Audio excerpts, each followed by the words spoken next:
All righty, great. So I'm calling to order the Monday, June 23rd, 2025 regular meeting of the Parks and Recreation Commission. And if you would, please, Rebecca, do roll call for us.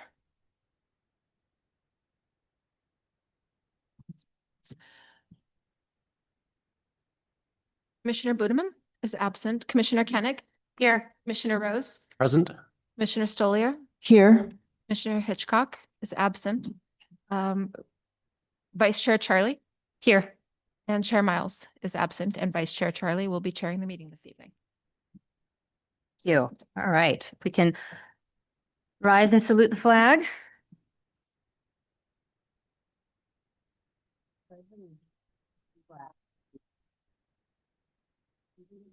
For which it stands, one nation, indivisible, with liberty and justice for all.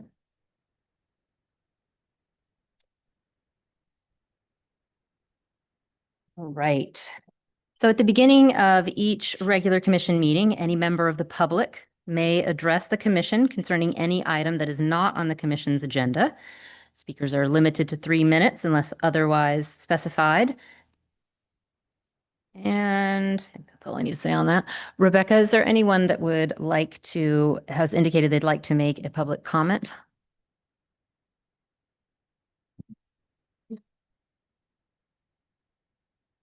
I am not seeing any raised hands in the room. We do not have any public participants at the moment, and we did not receive any emailed public comments. Okay, and then as I understand, And unfortunately, I'm not signed into Zoom, so I can't check to see if we have any Zoom attendees with raised hands. So if you sorry. just bear with me a moment, I will go to the back.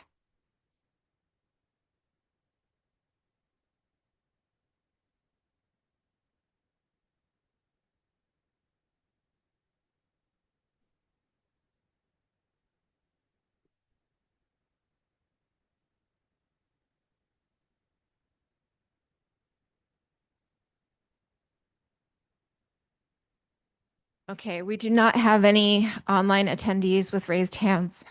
Thank you for checking. And so along those lines, I understand there's a little bit of a technical hiccup that's going to require us to reorder the schedule for tonight's meeting, taking presentations a little bit later. Is that right?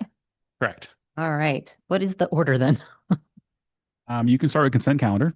All right, perfect. Moving on to the consent calendar. So the purpose of the consent calendar is to group together items that are routine or have been discussed previously and do not require further discussion. They will be approved by a single motion. Any member of the commission or town staff or the public may request removal of an item for discussion. Rescheduling of an item will be at the discretion of the commission. So at this point, I would invite and be happy to get a motion to approve the minutes from the May 19th, 2025 Commission Special Meeting. I move to approve the minutes. Second. Thank you so much. If we could get a roll call on that, Rebecca?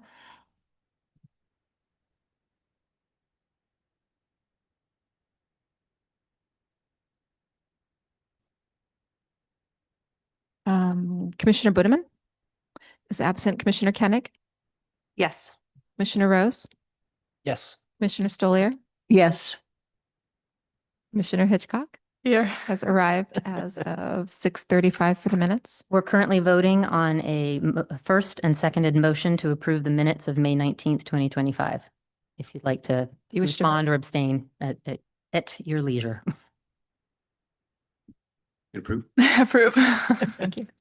And Chair Miles is absent. Vice Chair Charlie? Approve. Thank you. All right, thanks. Motion passes. Okay. Makes sense to go with the business items next? Yes. Okay, moving on to the business items. So we've got discussion and direction on a draft Corte Madera park and facility allocation priorities for indoor and outdoor facilities.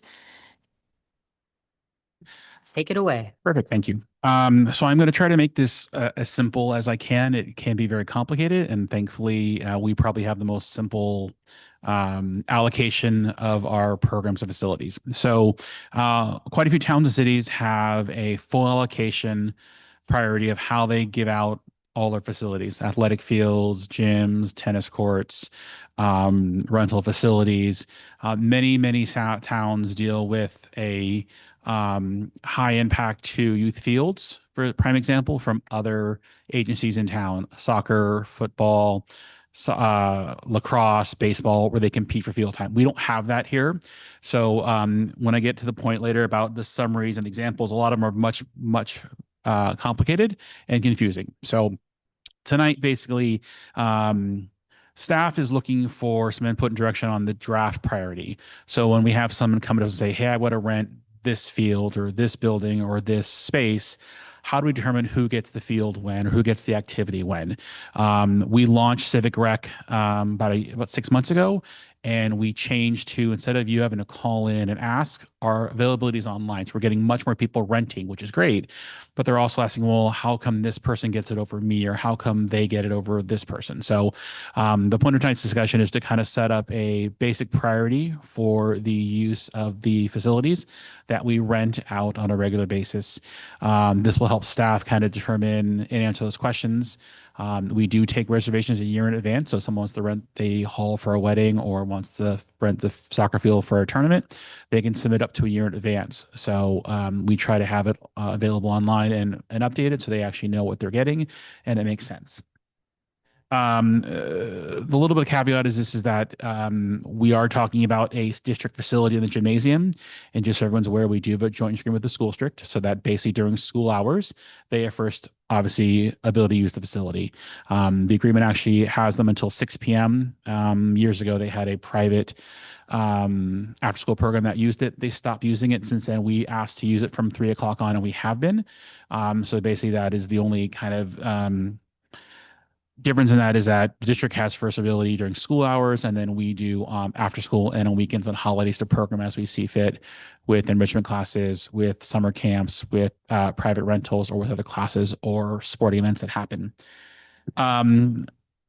In looking at surrounding cities, it is very complicated how people do it. There are many ways to do it. When I was in the city of Burlingame, I wrote their field policy.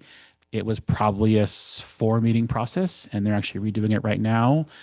We got down to the percentage of residents of nonprofit boards who got athletic fields first. It got very complicated. Thankfully, we're not here, so I apologize for the very large packet. But I did want to give some examples of what other local cities do, both near and far. For tonight's discussion, I'm just looking for kind of a input on the allocation of priority levels. It's very much in line with what we do for our fee study and our fee schedules. First priority is obviously any town activity. So Park and Rec, if PD needs the building, fire, need to hold a council meeting, they would have first priority. Second would be our town civic organizations, our usual groups who don't pay for the facility right now for anything. They would have second priority to say, I want to schedule a crowd feed or a comedy night or an age-friendly non-Nigerian party or a big event. So they would have first and second priority. Then third would be if the district wanted to hold a special event, something else outside of their norm, they would have the next priority. And then the next two to priority 4 is basically Corte Madera Larkspur nonprofit. So you're talking Twin Cities Little League, CYO, kind of falls in line with how our fee structure is set for nonprofits get a lower rate. They would also get that priority over the next group. Last would be a regular nonprofit based here. Next would be a for-profit, and we have quite a few of these who are renting park space for either boot camps or for private lessons or for that. And then the final, we have private rental. So you just want to throw a party, you want to rent out the field for a baseball party or for a soccer event. That would be the priority you get. So it kind of falls in line with, like I said, how our fees are set up and how quite a few other cities have done it. And then this is part of the work plan for this year to kind of figure out a fair and equal to divide it up. And then basically we would incorporate this into the website and into Civic Plus, and then make some type of packet, not as intense as the other cities, but something where somebody could pull up and say, hey, here's the rules of the building, the priority level, prices, and any kind of special circumstances for either liability or alcohol permits or anything else. So they had a full idea of, hey, here's how it all works, just so we're full disclosure. So if they have any questions, it's easily readable, and everybody makes sense. So does anybody have any questions? I just have one quick question. So it seems like we've got this priority level. So how is this going to be baked into the online registration system automatically? So you'll enter in who you are, who you represent, and then it'll say, yes, this is available, or no, it's not? How So does that work? it can flag residents and non-residents, and it can flag our non-profit or our civic organizations. And what basically happens with the system is they make the request, and then Steve on the back end, Detweiler record supervisor, approves it. So they don't automatically book it right away. There's a process where you fill the application out. Okay, I have all the information. I'll follow up with you, because a lot of times it's either they're asking about a couple dates, or they haven't uploaded their insurance or their other requirements. So it's an application and a request first, and then he approves it and be able to show them the priority level so they access it. And the last thing I didn't say about was, if there is a conflict where two of the same groups want to figure it out and can't figure it out, I'll step in with staff and figure out what's the best way. We haven't had that in the past, but if the town band and the Lions want to have an event on the same night, we would talk it out and make it work. They've been really good about kind of sharing that and figuring that all out. So that is something that'll be in this. And then the second part is we are going to be coming back probably to your next meeting to talk about the facility use agreements, which are very outdated, I would say from the 80s, late 90s, but they're very old and need to be updated. So that'll be come back at the next commission meeting. I'll meet with all the groups just to kind of codify all the requirements of even the civic organizations, insurance requirements, what you're required to do, noticing. It's a good time to do it because a lot of them are rotating presidents right now. So their new presidents will come in July or August. Some are on for a long time, some are brand new. The opportunity to kind of share the priority and share our facilities agreements, so they still have the priority they need for the facilities. Thank you. Well, one of the questions you just answered is, what if two want it on the same night? Do you work to say, hey, are you wedded to this night? Or Correct. so I'm glad that that hasn't been a big problem. So thank you for that. And you said that it was a 4-meeting undertaking. Do you think you need a subcommittee for this, or do you think you can just bring us things and we'll go yes? No, I think for this small of a town, I think it's bring it to you. And I think it's pretty simple. In Burlingame, we were dealing with 6 or 7 different sport groups, 2 soccer groups, a baseball, a softball, a lacrosse, a rugby, all fighting for fields, and they couldn't get along. So literally it took us 4 months to figure out, okay, how do we figure out, to make sure that every resident who plays whatever sport, they get some time in the field, some percentage. And it just took a long time because it took people to get there and to say, okay, we're all here for the kids that play sports. Let's figure out how we all get some field time. It may not be all the field time you want, but the catering was, if you were a resident, you should get a higher priority and a first opportunity, and then kind of down the line. So theirs is much more complicated and many more meetings. Currently, or up until maybe Civic Rec went into action, I know someone had to call to schedule.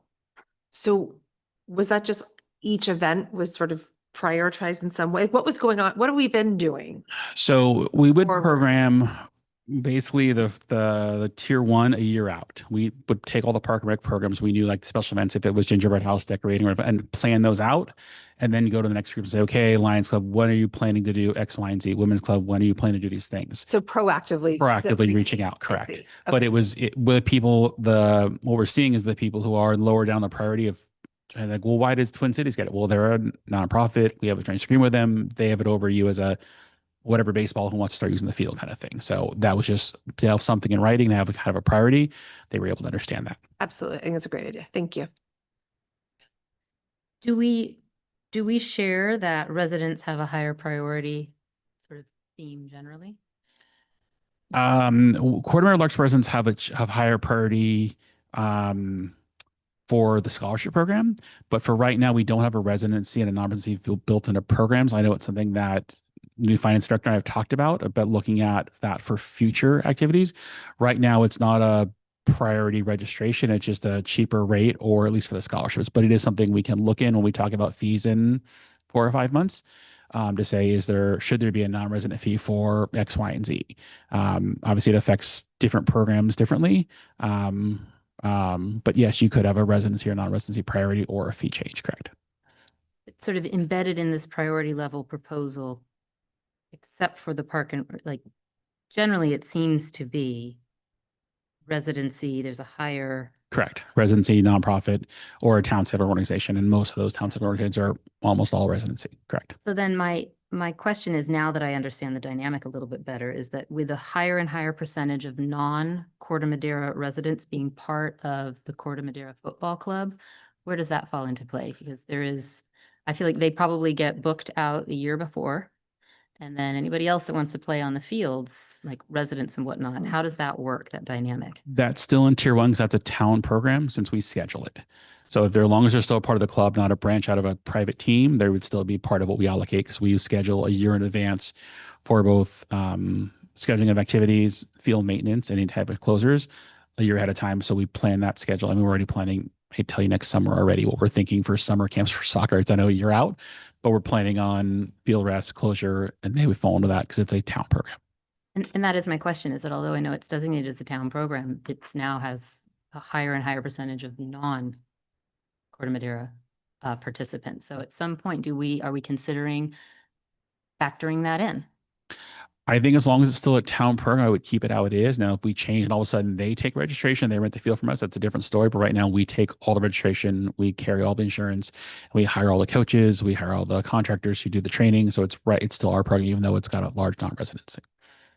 Well, I would put forward the idea that to the extent any of our town programs start to be serving non-residents more, that be factored in, because we do have, in theory, we have a prioritization or stated priority for town residents first. And so, whatever it is, whether it's soccer or the carpentry class, whatever it is, if it suddenly starts to be serving year and year over more and more kids, and they're seeking kids from outside, Ross or Vado, whatever, that we might want to reconsider that, because I do know that there's some concern amongst, folks that either don't play soccer or play other sports, that because there is they're up high on the evaluation, that they're done. Like they're blocked out a year in advance, and that's what it is. So just want to make sure that that's something that we look into and think about. Well noted. I don't know if anybody else feels similarly, if I'm alone on that one. I think there's two sides to that coin. I actually think it's a very positive thing that our organization is expanding and providing access to this level of play for kids who live outside of the town itself. But I certainly understand the concern. Should you see a real shift in the balance, maybe. But I do think overall, we want to serve our community and we don't have strict borders. Yeah. I think we want to serve the community of Marin or whoever it is that wants to be playing. And I think we're seeing an uptake, especially in rec soccer, of people who folded other programs. I know like Ross has folded a couple of their rec program was just fun. They've all come to us because we run a good program, local, so they're going to come to us. So I think that greater Marin, as we are small towns, are having that challenge. And I think soccer is one of the few ones where you can kind of play other places, where baseball is one where it's very strict where you live is where you play. I mean, my other hat is I'm a league president in my league. So I know like you're stuck in that boundary and you really can't go out of that boundary. So you're really locked in that spot. Or soccer, you can play different places if people release you or go to different places. So I think soccer is the one sport that's unique that way.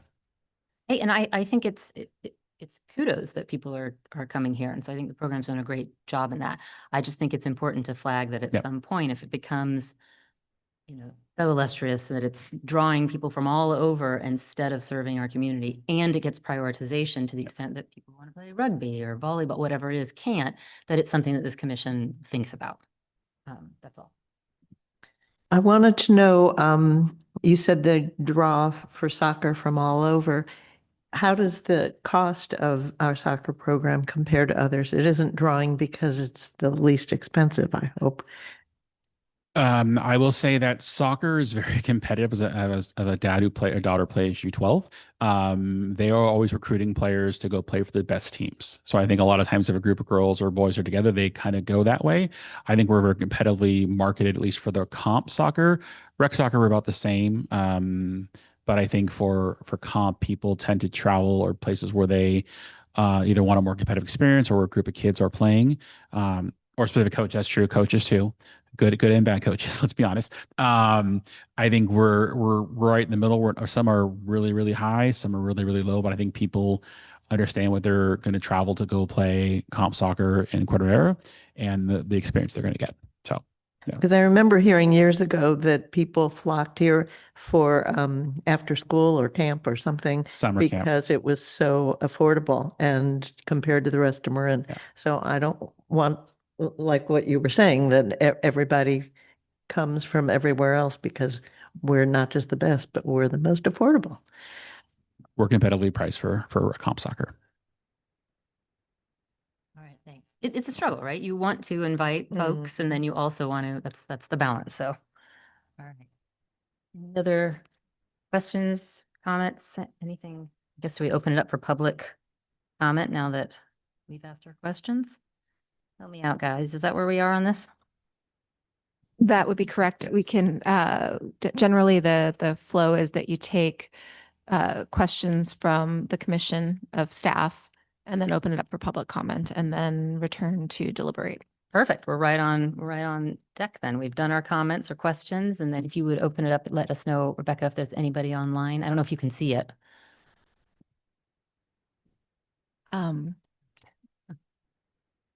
We did not receive any emailed public comment on this item, and we do not have any online attendees with raised hand. Perfect. All right. So then I think you don't need any action on this yet, do you, Tim? No, I have no direction. Anything you need? Provide additional direction. All right. You want to try to log back in and see if we get in? You did that. Yeah. Okay, we're gonna see if we can log back into Zoom so we can present so we can go backwards. So Sure. Do you need a moment for that or shall we close up on this business item? Yes, if we could have a moment to see if we can fix our technical difficulty. Good.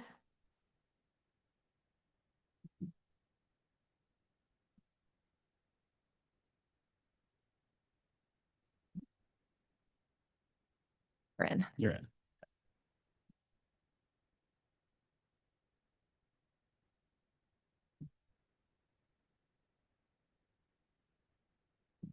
Okay, the problem seems to have corrected itself, so we can continue with the presentation items.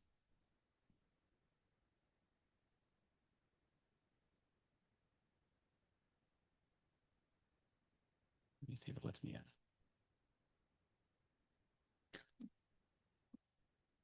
It's not a good technology day for me, right?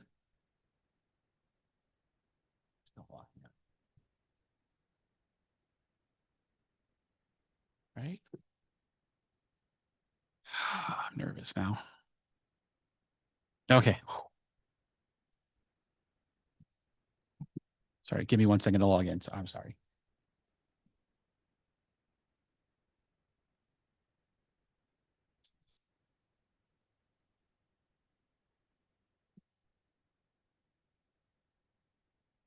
How did I get logged out?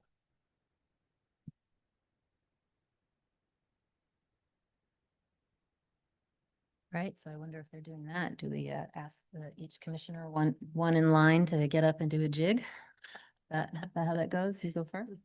Oh, that's Karaoke. Tim?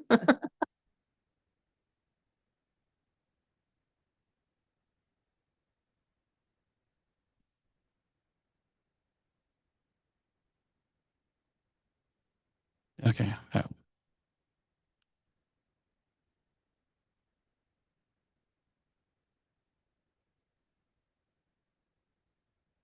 Sorry.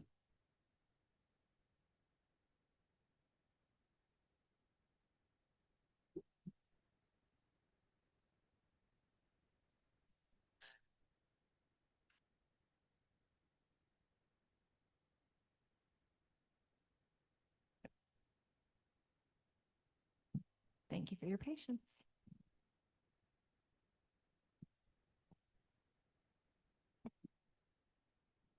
Oh my goodness. Okay. Let's try this again. All right, we're gonna go back to presentations. You go backwards. Before we do that, do we need to do anything else on the business item? You've got the direction you needed? I have the direction anything. I think I'm good. Okay. All right. Thanks. Okay. So then we're moving to presentations. We've got the July 2025 proclamation announcing July 2025 as Parks Make Life Better Month, which has been approved by the town council on June 17th, 2025. And maybe without further ado, Tim is going to take it away. I am. All right, so let me.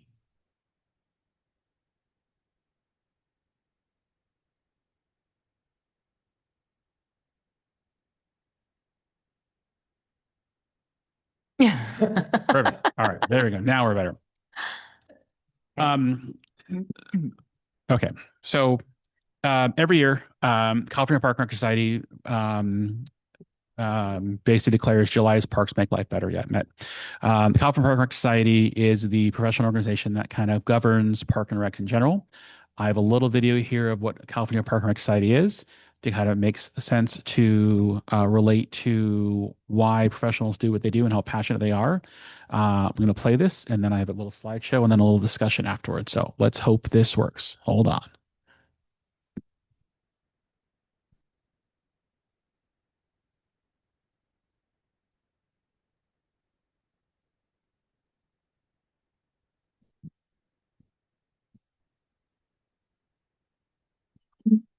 1988 to 2014. House President of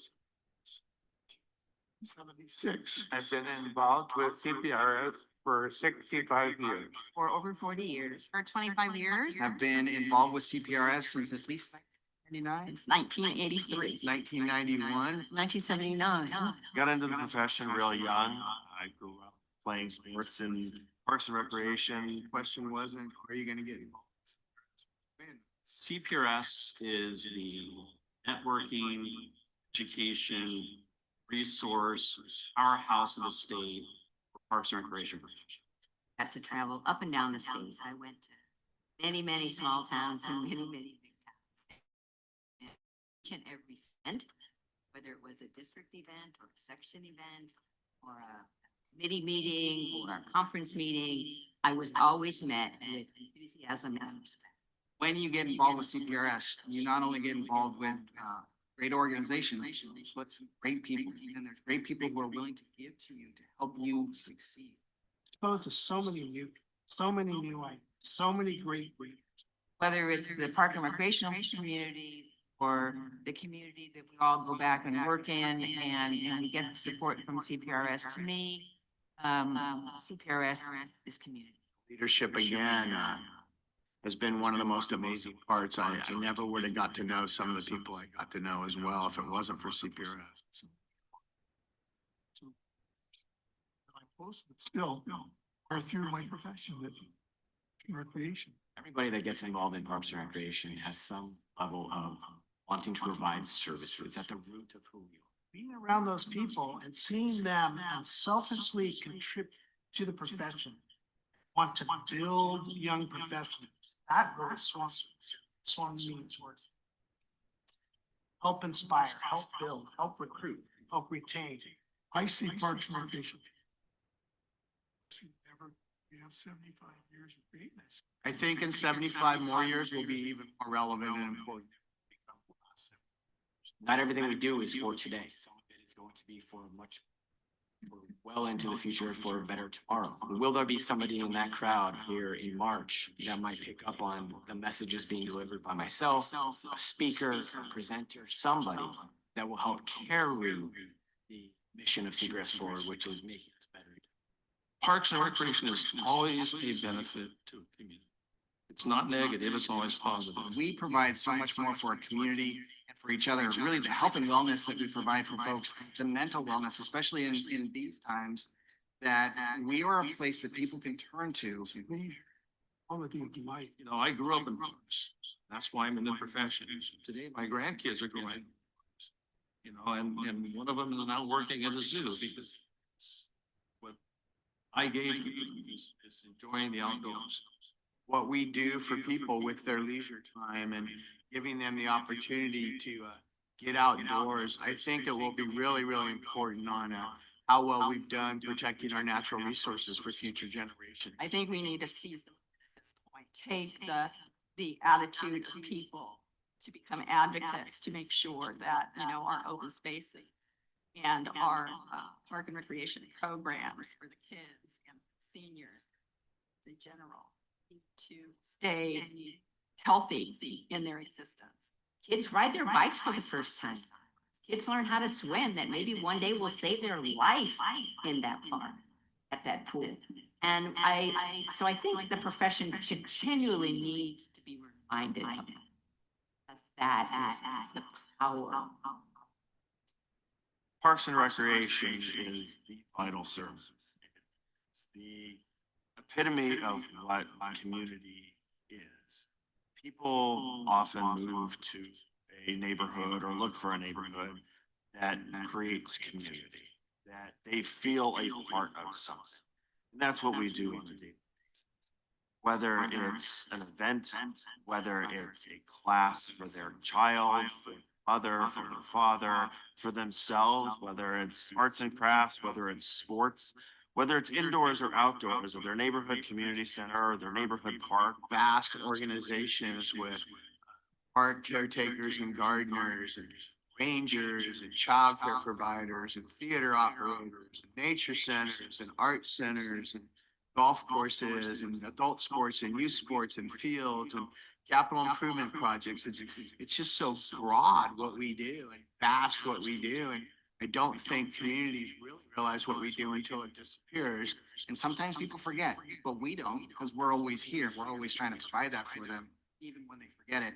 And especially when we've gone through say a pandemic, people remember who we are and have appreciated that much more. So we are challenged on a daily basis to be everything for everyone. To me, the reason why I kept going back, why I kept involved in CPRS, it helped me to better understand people. CPRS was where I knew I belonged. To me, it was commitment, excellence, passion, and doing it every day. Not just, once in a while, you're doing it every day to make involvement in your own agency better, and then your involvement at the state level better. So one of the things that's most exciting for me is how are we going to continue to innovate? How are we going to continue to advance our profession forward into the future? What the next 75 years look like?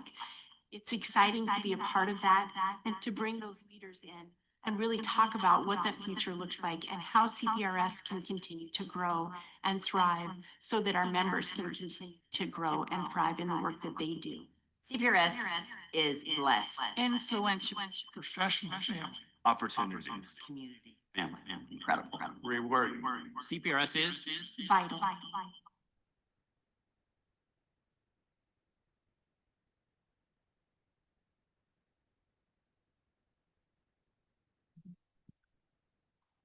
Oh, sorry. Gotta love YouTube.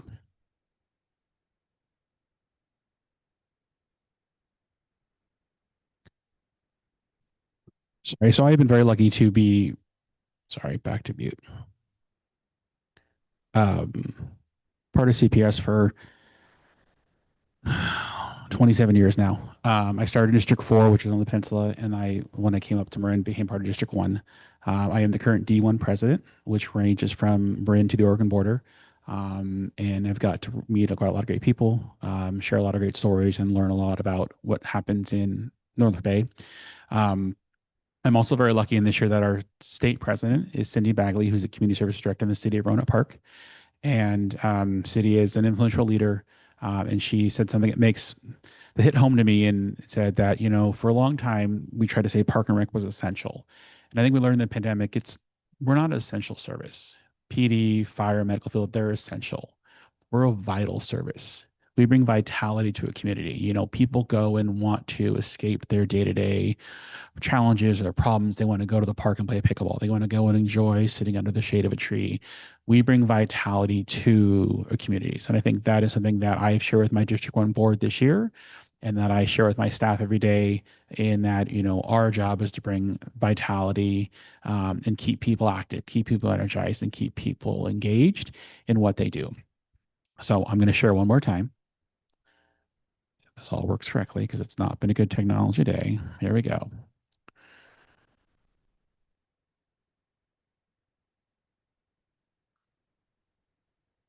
This really does not like me today. I apologize. Share one more time. Okay. So I kind of went and did a year review of kind of things that made me think of vitality. So I'm going to go from the beginning. Well, let's just play of just some photos. Come on. You can do it.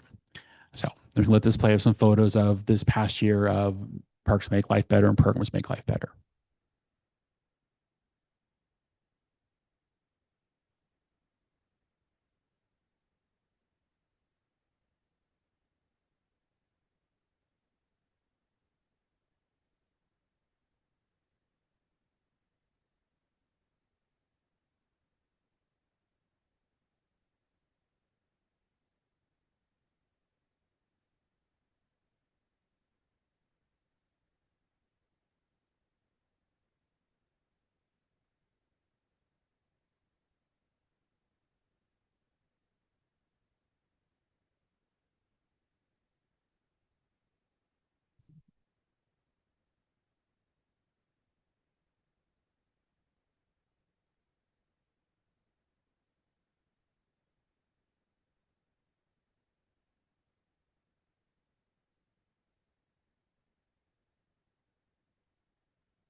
I'm going to pause on this slide because these are the staff who do it every day. Obviously, not all my part-time staff, a lot of my full-time staff you've interacted with, either in fields or in camp, or in enrichment or the databases. And I am truly blessed to work with an amazing staff. They truly come to work every day. And yes, there's harder days and there's easier days and there's things that are challenges, but I think overall we enjoy what we do and we have passion for what we do. And I think if you look through all those photos, people are always smiling. You don't obviously have someone come and interact park with a frown on their face or upset. They're happy to be there, happy to engage. And I think that is something that makes us, get up every morning. And there's never a bad day. And there's never a day that's the same. Every day is different. Every day poses new challenges, but it is the thought that we're giving back to the community. And really, July is just a small part of Parks Make Life Better, but it is really parks and programs we do every day. And I hope everybody appreciates and has a good time enjoying the parks and the programs we provide. So that is my report. So much. Love that. I did also notice those big smiles. This is the opportunity for the commission to ask any questions if we have them. I don't have any questions. I just want to say thank you for all of the work. When you do the sort of year in review, it is always very impactful to see all the difference that's been made and all those happy kids and adults. So well done. I will say also thank the commission for, we adopted a facility master plan last year and it really has come to fruition for a lot of stuff, pickleball courts, the skate parks, some improvements to the playgrounds, some improvements to the picnic areas. It's really impactful to see that it's actually happening. And I think that is important to say we're both also improving facilities and providing quality programs. Did you have any? Basically exactly the same, that when you see all the pictures, a picture's worth 1,000 words. So it really does tell a wonderful story of a happy community. And Rebecca, if there's any public comment? We did not receive any emailed public comment on this presentation, and I do not see any raised hands. Thank you. Okay. I think with that, do we move to staff updates? Are we just speeding through or am I missing something? No, you're good. It's a lot of bouncing back and forth. I appreciate for hanging with us. Not at all. Okay. Couple quick updates. As everyone knows, 4th of July is around the corner. We are busy planning with Julie Kritzberger from the Chamber, getting all the last minute details. One big change for this year is that Park and Rec staff are going to be playing active games instead of the booths. So you'll be out there seeing relay races, and there's going to be a football game going on. There's going to be Tetris out there. There's going to be a skate park demo. There's going to be a lot of camp games, so a little less of the carnival type stuff, but a lot of more engaging activities for kids to come and play. We're going to do some water relays. We're going to do some, a lot of camp games. So a lot of the rec leaders who have been working in the summertime are going to come out and basically play games with kids.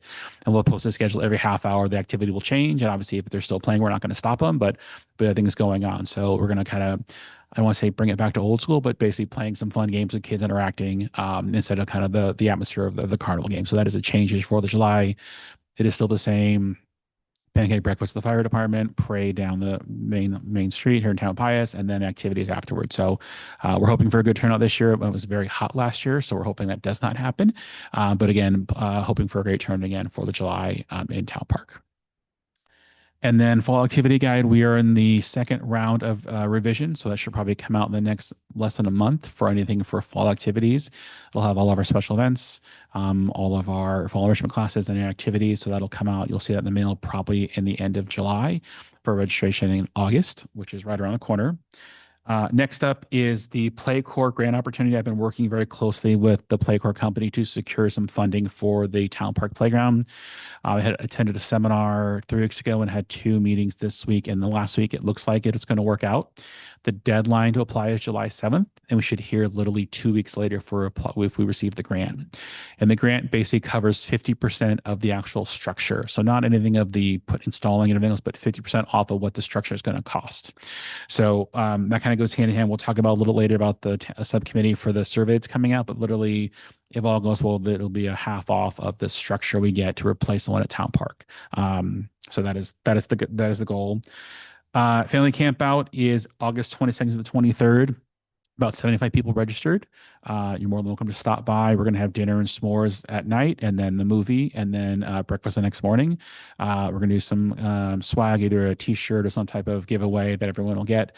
But we hope it'll be an annual event and that people enroll and have a good time. Another event, Sydney and I ran a Burlingame. At the height when we left, it was about 1,000 people. I'm not looking for 1,000 people. I'm looking for a couple hundred, but we would feed 1,000 people in our park, very similar to on a baseball field. Showed a movie, had a bounce house, had s'mores. But I think it'll be a nice event in August. That is the week after school starts. Everybody should be back, and then they can do the camp out. Camp Corte Madera started today, first day of camp. All last week, they trained all of their volunteer leaders and their staff. They did CPR first aid, they did games training, they did activities. And camp starts today and runs the 8 weeks of summer. Enrollment is good. We are seeing a little decline since summer school is not happening this year. I don't know if it'll come back next year, but we are still seeing decent enrollment. And we're going to evaluate after the summer if summer camp does not come back again next year. But at least that is going on for Camp Corte Madera. Last 2 things I have is in the CPRS realm, the first weekend in June, there's an event called Surf and Turf. I know it's not Surf and Lobster, so I'll say it's Surf and Turf. Annually, CPRS District 1 trains all the lifeguards and the camp leaders from the District 1. So this year it was in Santa Rosa at the brand new Finley Aquatic Center. If you haven't seen it, it's beautiful. They have a beautiful outdoor splash pad, a brand new pool. Sydney and Alex presented a couple of sessions on both CITs and icebreakers. There were 205 people total, and they were there for the day. And the professionals really were very impressed with Camp Corte Madera, their enthusiasm, their activeness. But it's a training we do every year for Surf and Turf. And the last thing I'll say is just if anybody wants the council meeting, we had kind of a first of 2 budget presentations. There was a little miscommunication on budget numbers for rec. We're getting it all sorted out. I know it was a little confusing. The new finance director and I were not on the same page, but we were fixing it for the meeting that's coming up next week. So I think there was numbers he just didn't understand being new, and I wasn't at the meeting. I was on Zoom grinding my teeth, but that's okay. But at the July meeting, I will be there to answer any questions council has. But overall, the park rec budget is doing well. We have had an increase in enrollment in some classes, especially soccer. Childcare has been a huge enrollment and enrichment classes. So, but if anybody had questions about that, I can answer them. But basically, I will be at the next council meeting to kind of answer the questions council may have about the rec budget. And that is all I have. That maybe segues right into your update on the June town council meeting. Okay, the June 3rd Town Council meeting, they interviewed 2 applicants for the Corte Madera Parks and Rec Commission, Nikita Gandaria and Brooke Hansen, and all approved their appointment. While this was not discussed at the council meeting on June 3rd, it was also the first day of the free Tai Chi class, where 21 participants showed up, and the next week, 25 participants. On the June 17th council meeting, they named Dr. Bob Bundy as Citizen of the Year and Lifetime Achievement. They adopted the proclamation for July 2025 as Parks Make Life Better Month, and as Tim mentioned, went over the budget, which is to be approved next time. That's what I have for the council meetings. Great, thank you. How about the Town Park Playground Ad Hoc Subcommittee? We have not met. I was waiting to get the confirmation from the grant. So I have a survey ready to go. I will send it to the ad hoc subcommittee to look at today. I am getting quite a few emails right now about the playground and a splash pad. I'm not sure if they're related or not, but for some reason that's the hot button. I've gotten 4 emails in the last 2 days about playgrounds and splash pads. I don't know why, but it's Splash within like water, like. yeah, like water, like the ones that shoot up in the, I Okay. guess. So I always thought it was a little windy to have a splash pad, but we'll figure it out. So, I'm going to send out the survey. My goal is to have the survey out and then to be at the 4th of July with a QR code for people to fill it out there. We see the most amount of kids there. Anyway, it's a good opportunity to engage in public. And then obviously when we get hopefully the approval for the grant to be able to roll that out in part of the committee. And do you have what you need from us on that? Yes. Alrighty. Yep. Is the survey for Corte Madera children or everybody? Everybody. Anybody who uses the park. Yep. Because we get a lot of people from Marin who use the park on a regular basis. The Executive Advisory Committee did not meet this last month. And then I guess I'd invite any other commissioner who's got an individual update of any sort. Yep, Patty. I wanted to say that I'm very thrilled with the response for people participating in the Tai Chi, but we don't have a grant. I believe you're anticipating that the funding will end in September for the instructor that we have. So I want to encourage everybody to continue to fund this because it's been very popular. The Intergenerational Center is moving along. We signed an agreement from Age Friendly to the town to provide 5 years of $250,000, $50,000 a year to fund instructors and supplies to help keep activities free for center members. And then the last thing is, I don't even know where I got in touch with this, but I saw something about fitlot.org, which provides any kind of equipment. It can be a seniors thing, a children's thing, whatever. And they are an organization that works to match a funder with your organization. So they will put together what kind of equipment you want, letters to seek support. They will have contacts with ARP and with life insurance and health insurance companies and anybody that might be a funder and walk you through basically trying to make this happen. So I was thrilled and had a half an hour conference call with the person in New Orleans who runs this organization. And I wondered if we could have him zoom in next time and just give a little rundown of what they do and what the possibilities are. And that is it. What was the name of that organization? Fitlot.org. Tim, have you ever heard of them? Patty shared with me. I have not heard of them, but she shared with me. I did some research. Yes, we could invite them to have a discussion, a presentation. Okay. Anybody else? No. All right. Yeah, just have one quick comment. We had a very, very successful and ever-growing softball league. Over the years, the teams have expanded, and I think we have about 15 or 16 teams divided in 2 different leagues. And the championship game is this Wednesday. Just thought I'd put that out.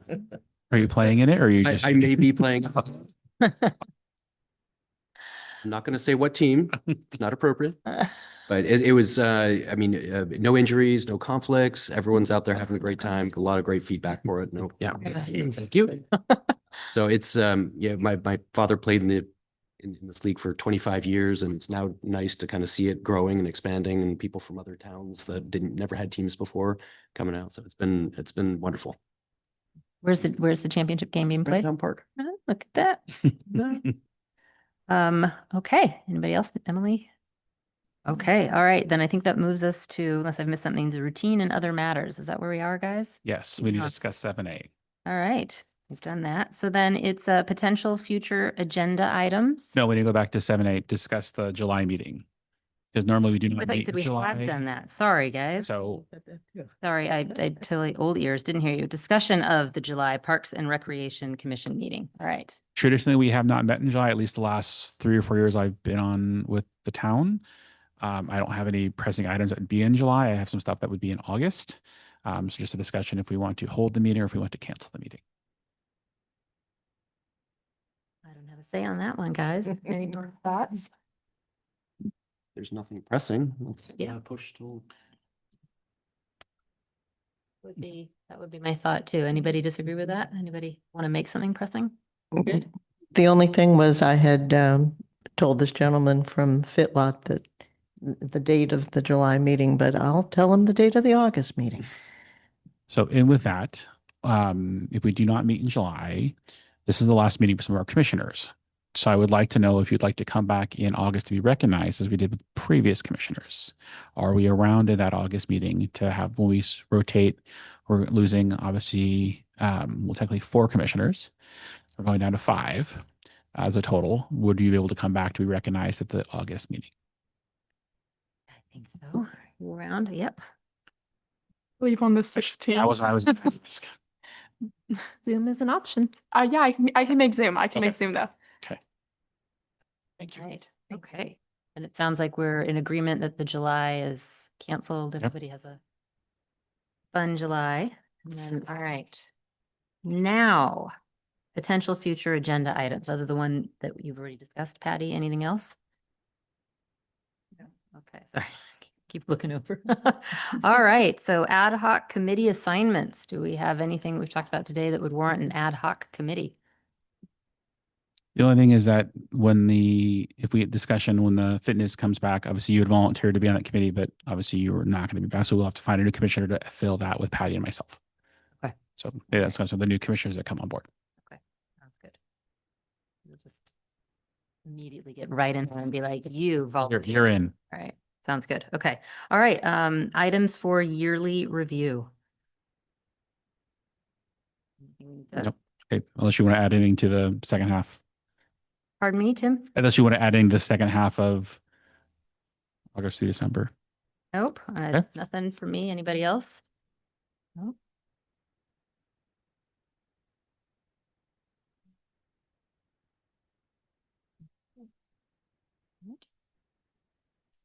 Plowing through. Okay, I think that brings us to 7D, which is town council meetings. My understanding is that this will just be updated. That'll be updated, correct, when they rotate for the second half of this year. Correct. All right, so Lisa's off the hook for July, and then August moving on gets adjusted. No meeting in July. Oh, yeah. No, That's right. There is one Still- meeting in July. Who wants it? Patty or Tim, you want to Rochambeau for it or? I'll do it. Okay. Thank you, Tim. Thank you, Tim. All right, so Tim's on for reporting in July. Great. Okay, and then I think, am I right? Does that lead us to adjournment? It does. All right, so guys, the next regular meeting of the Parks and Rec Commission is now scheduled for August 25th as opposed to July 28th. Thank you so much for coming, and with that, we are adjourned.